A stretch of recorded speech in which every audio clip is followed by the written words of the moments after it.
Okay, so good afternoon, everybody, or good morning, good night, wherever you are.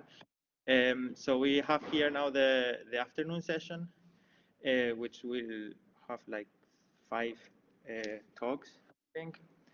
And so Silvia, do you want to share your slides I can present you?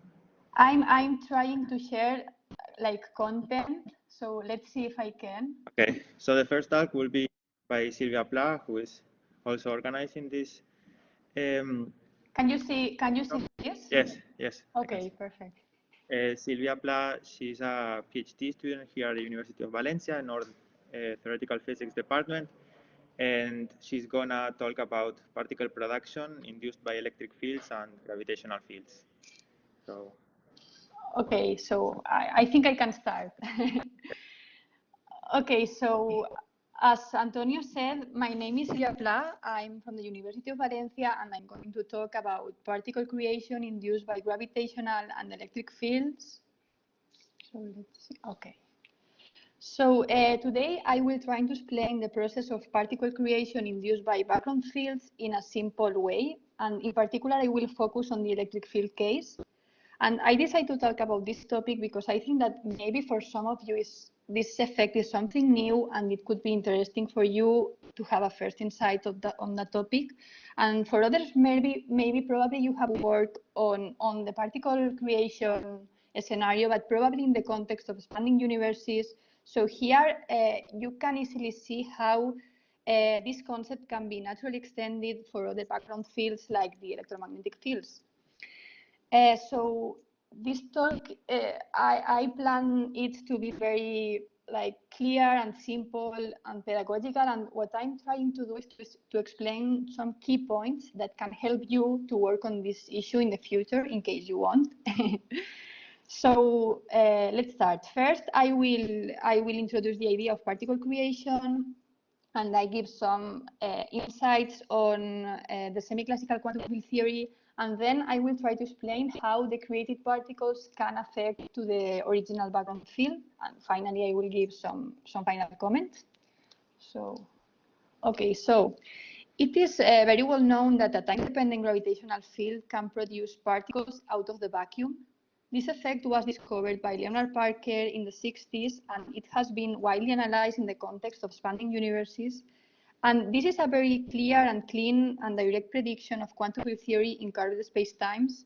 So this theory is a semi-classical theory in which the created particles are quantum particles, while the background field, like the electric field or the gravitational field, is regarded as a classical field.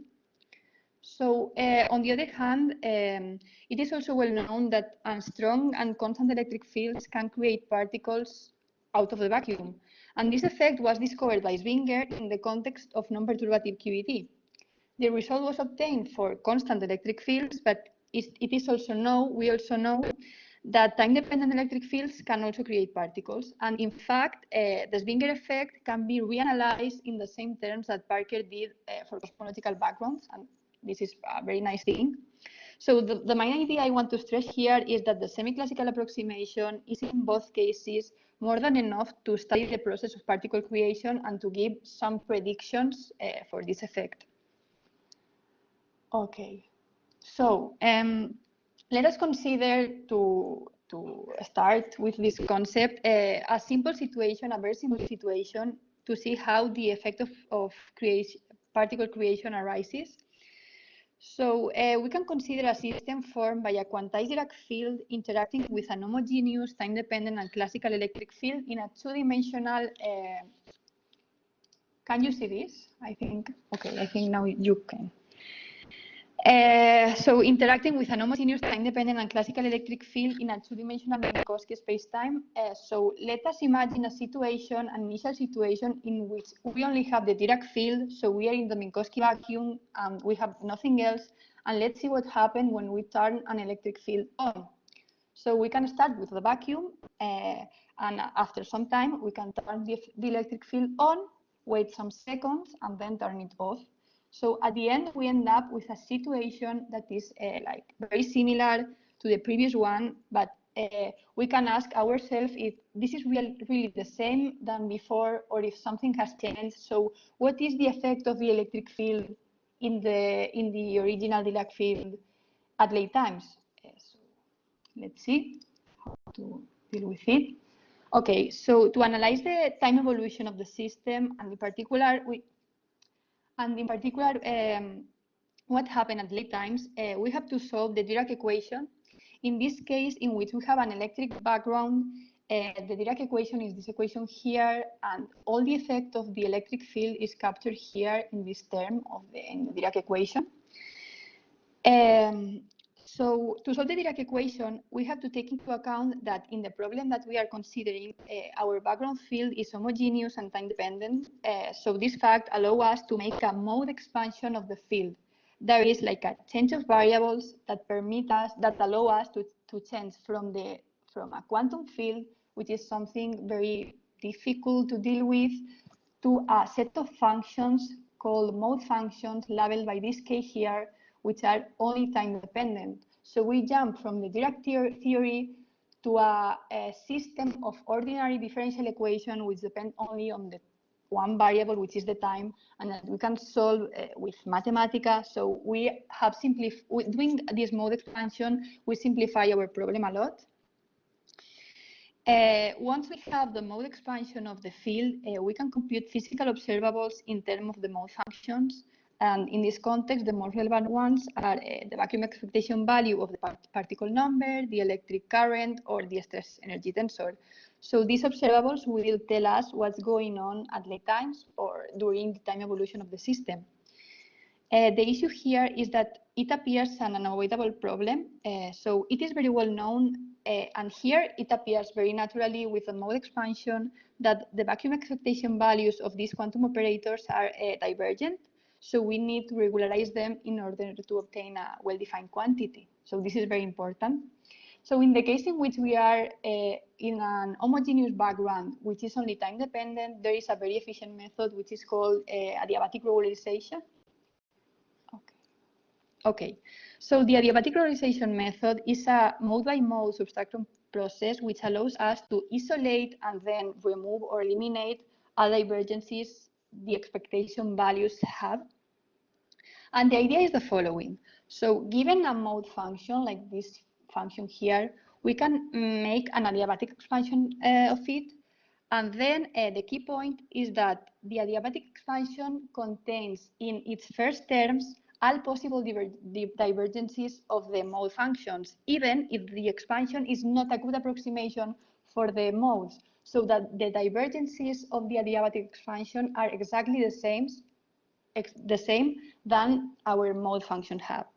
So to compute a finite expectation value of a quantum operator, we just have to compute the adiabatic expansion of the expectation value, and then subtract the first orders in the expansion to get a finite value. So for example, here for a scalar field, if we compute the expectation value of the two-point function, we end up with this thing here in terms of the mode functions.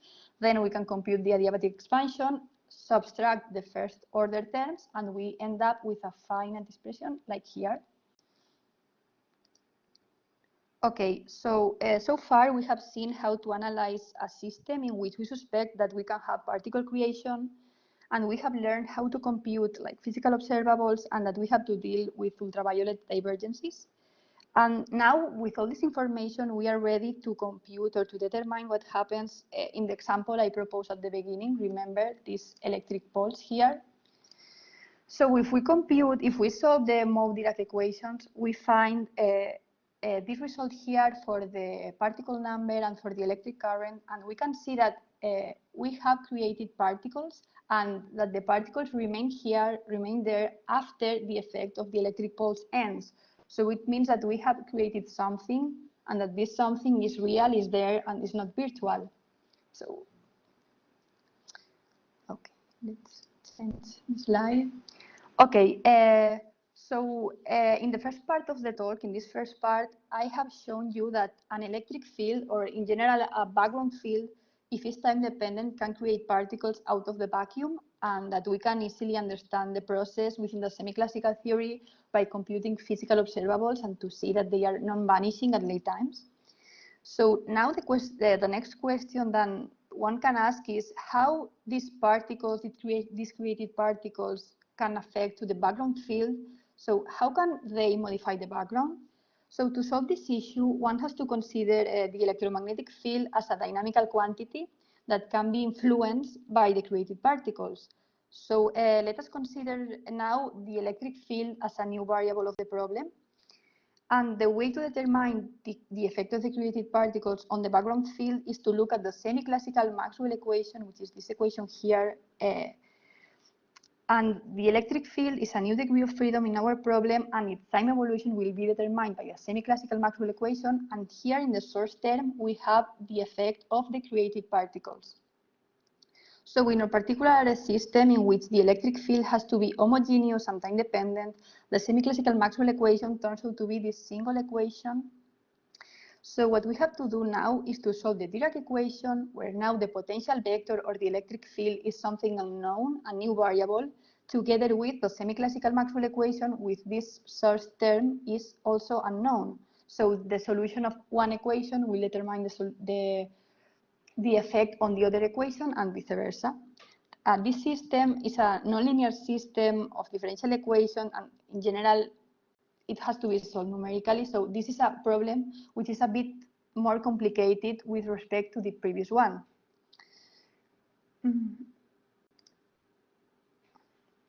Okay, so here I'm going to show you the solution of these backreaction equations for a particular case, for the simplest case we can imagine. Which is the case in which we have an initial constant electric field and we want to see what happens when the particles starts being created. So if we don't have particle creation, we will have this classical solution. So once we start with to analyze the problem, we will have a constant electric field like forever. And now what we want to see is how this picture changes when we add the quantum effect of the created particles. So to solve the problem, we have to choose initial conditions, and the most natural ones are, for the electric field, as I said, a constant electric field, which has to be proportional to some critical value, which this value here is like the minimal value that we need to have a relevant effect for the particle creation. And then for the Dirac field, we can choose the Minkowski vacuum, which is the most natural initial condition. So, and now in the next slide, I will show you the solutions to this problem. Okay, so here we have the solutions. Okay, so here we immediately see that as soon as the time evolution starts to occur, we have some decreasing in the amplitude of the electric field, and it coincides with the time where particles are created. So I forget to say this, but here we have the solution for the electric field. Here we have the solution for the induced electric current, and here we have the particle number. So as soon as the time evolution starts, we have like a decreasing in the amplitude of the electric field with respect to the classical solution, and an increasing in the particle number. And we see that this number saturates super early, like very soon.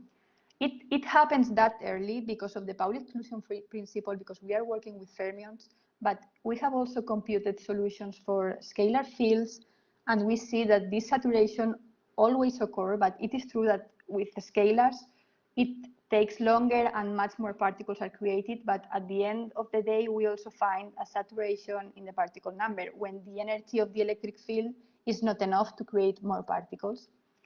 So other interesting thing that we see is that if you look at the amplitude of the electric field, it decreases and it never reaches again the initial value. So it means that some part of the energy, of the initial energy from the electric field has transferred permanently to the created particles. Then the other nice thing that we see here is that we have oscillations for both the electric current and the electric field. Those oscillations are called plasma oscillations, and we can interpret this like we have created a bunch of particles which are like oscillating. It's like we have a plasma which is oscillating these oscillations generate a oscillating current, and the oscillation of the current generates an oscillating electric field. So it's like everything is coupling and the particles are oscillating together with the electric field. So now I'm going to show you another nice result, which is the energy density of the system. Since we don't have an external source, the total energy is conserved, is this yellow line here. And what we see is that at late times, we have a continuous transfer of energy between the electric field and the created particles, like in a very stable way. So we have also plasma oscillations, and the total energy is constant. And the other thing that we see is that we have a decreasing in the amplitude of the energy of the electric field that coincides with the time when particles were created. So everything, this picture is very consistent. Okay, so the last thing I want to show you is the case in which the mass of the created particles is 0. So this case is very interesting because the system simplifies a lot, and it is not very difficult to compute that the induced electric current is this expression here. So it is a very simple term which is proportional to the potential vector, and then it means that the semiclassical Maxwell equation becomes this equation here, which is the equation of an harmonic oscillator. And what we can say here is the dynamics of the system is completely determined by the axial anomaly. I don't know if you remember it, but in 2 dimensions, the electric current is related with the axial current and vice versa by this equation here. So it is also, we also know that classically this quantity here is expected to be 0 in the massless limit, but when we jump to the quantum theory, we find this anomaly result here. Okay, so it was determined the fully quantized theory, but it is very nice to see that the semiclassical theory, and in particular the adiabatic regularization method, is able to give exactly such a nice result, meaning that here and then everything is consistent. And it is very nice to see that with a semiclassical theory, we can have this result, that we don't need to quantize the electric field to have this anomalous behavior. Okay, so so now I'm going to show you the results for that case, for the case in which we have an initial constant electric field and we want to see the effect of the created particles. Since this is an harmonic oscillator, you can imagine the result, but it is always nice to visualize it. So here we have the solutions. So we also have, with respect to the other case, the plasma oscillations, the oscillations here, the transfer of energy between the created particles, which are represented in orange here, and the electric field, which is represented in blue here. But the main difference that we see here is that now all the energy is given back to the electric field. So after each cycle, like here, we go back to the initial condition. It means like the process is reversible, we can say so. And my interpretation here is that in the massive case, some part of the energy of the electric field was used to create mass. So it's like the electric field loses its energy forever. But here, since we don't have mass, we can have this reversible behavior. Okay, so we can also look at the particle number, which is this plot here. The particle number can also be computed analytically, and we also find these plasma oscillations. And now the behavior of the particle number is super different. It's very different. It's completely determined by the axial anomaly, like everything here. And what we can interpret here is that particles are created and destroyed constantly to be consistent with the axial anomaly. And this is a macroscopic effect that we can see here. Okay, so that's all. I don't know if the time is okay. In summary, I did a review of the main concept in the context of particle creation induced by background fields, and in particular, I focus on the electric field case. But I have to say that all the insights that I said here are valid for other backgrounds like gravitational background, scalar field background, or other backgrounds. So you can use it to start your analysis if you want. So the next question to answer should be if the semiclassical approximation is good enough to analyze the phenomenon, or if we need to develop a more involved theory. So much work on this direction has been done by Professor Anderson and his collaborators in the context of semi-classical gravity and also in preheating scenarios. And the last year, we have worked together with Pepe Navarro, also Robert Link and Ian Newsom with this issue in the context of electrodynamics. So if you are interested on the solution of that question, you can look at this paper here. And another interesting question for you could be if this nice framework can be extended to analyze more involved background fields, for example, in the context of modified gravity. So it's up to you. So I finish here. I hope you like my talk. And if you want to ask me something, you can do it or via email with this email here or just now. So that's all. Thank you very much, Silvia, for your talk. It was very pedagogical. So do we have any questions? Yes.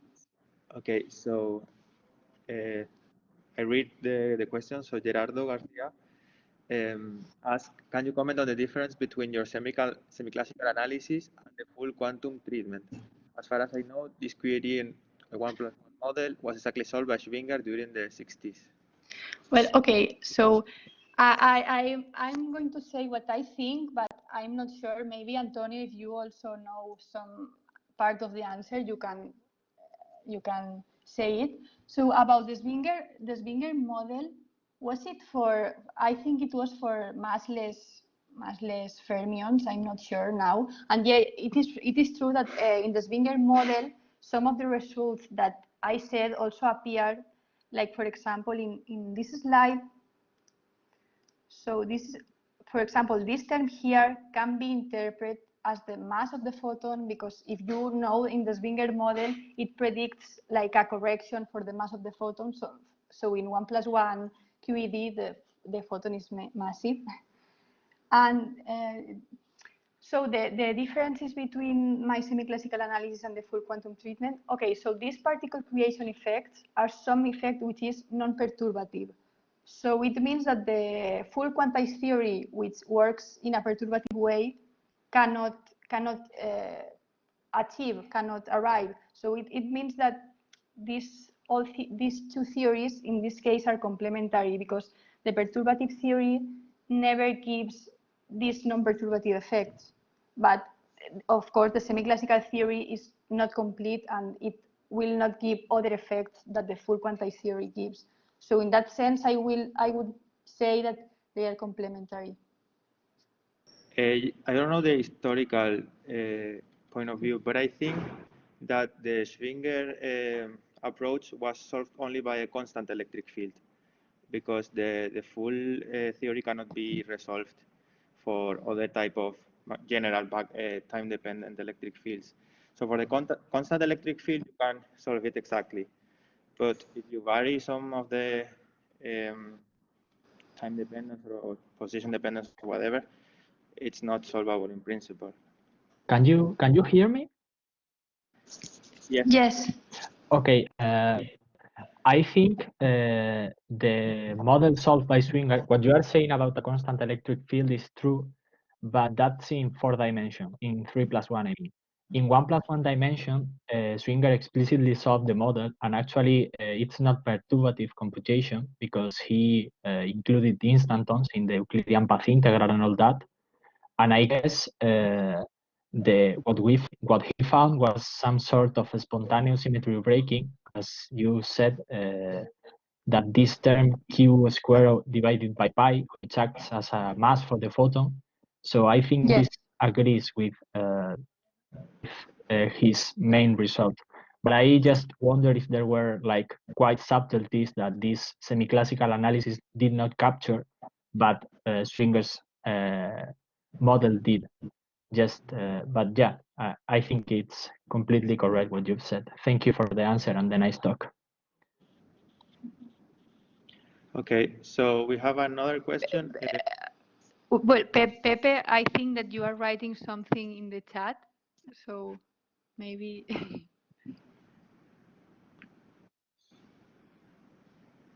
Yeah, well, my comment is that the Spinger model was classically massless.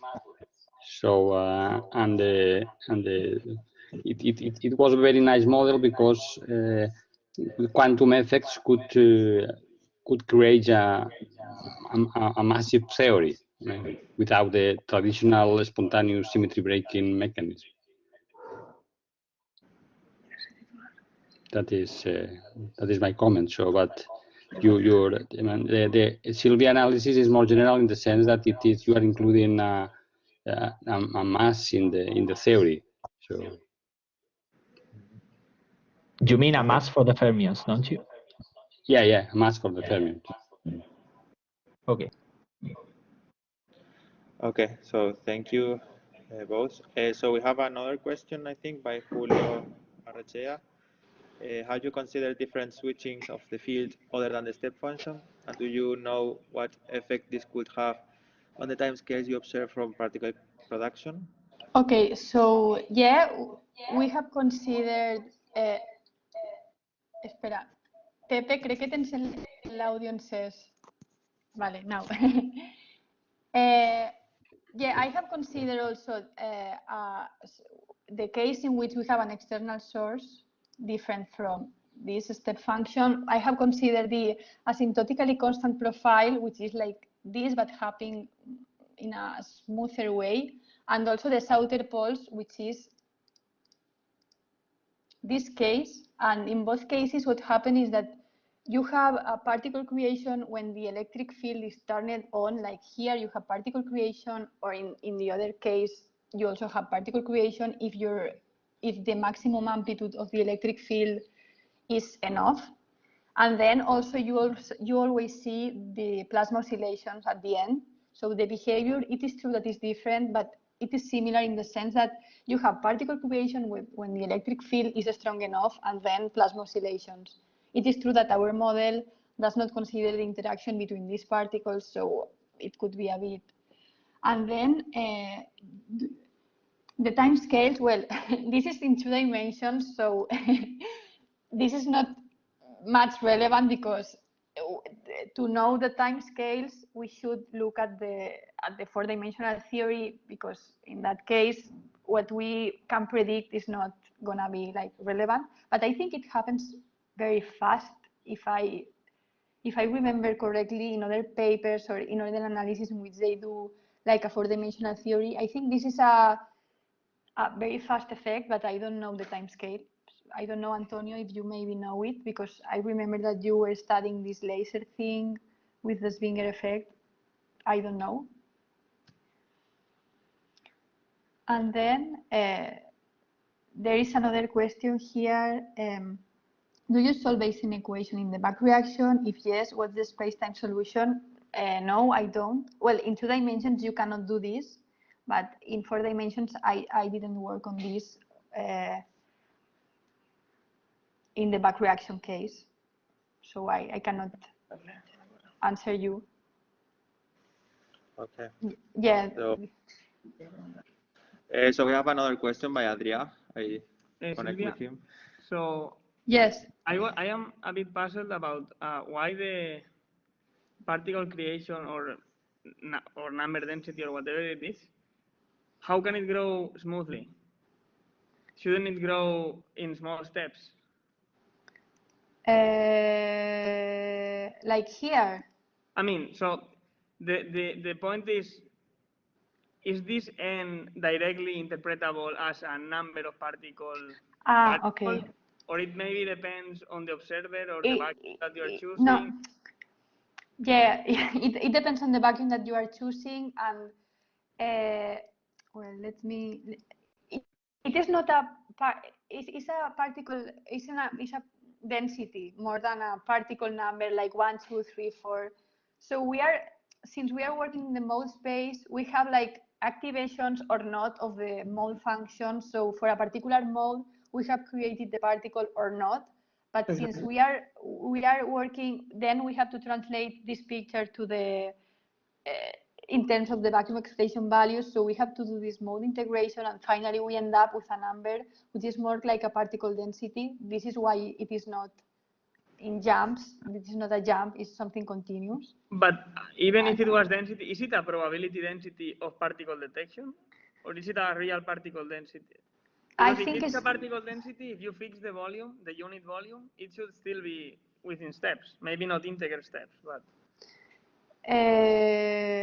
no, I think it. I don't understand your question. Why do you say that it should be in steps?